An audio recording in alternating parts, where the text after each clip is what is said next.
தமிழ் மொழியில அவதாரங்கள் அப்படின்ற ஒரு வார்த்தை இருந்தா காட்டுங்க. அவதாரம், அவதாரங்கள் அப்படின்ற வேர்டு நம்ம பேசுற பாஷையில கிடையாது. அவதாரம். இப்ப கடவுள் நேர்ல காட்ட முடியாது, ஆனா கடவுள் அவதாரமா வந்தாருன்னு பார்க்க முடியுமா? மனுஷ அவதாரத்துல கண்டிப்பா பார்க்க முடியும். அப்படி அவதாரமாய் வந்தார்னா அப்ப உலகத்துல கண்டிப்பா ஆதாரம் இருக்கணும். அப்படி ஆதாரபூர்வமாய் நிரூபிப்பதற்கு இயேசு என்ற அவதாரத்தை தவிர்த்து எந்த அவதாரமும் இங்க பூமியில் இல்ல. முடிஞ்சா என்கிட்ட ஒரு historical evidence, I want any historical or geographical example to prove an avatar of God. There is only one avatar and that is Jesus.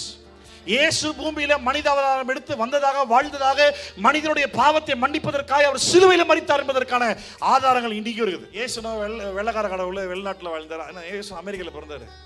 நம்ம ஆசிய கண்டத்தில் இணைக்கப்பட்டிருக்கிற இஸ்ரேல் நாட்டில் தான் இயேசு பிறந்தார். நீ கடவுளை ஏத்துக்கிறனால அவருக்கு எந்த லாபம் இல்லை தம்பி. நீ கடவுளை ஏத்துக்கல அப்படின்னா உனக்கு எல்லா விதமான நஷ்டமும் இருக்கு. அதை ஒருபோதும் மறந்துடாத.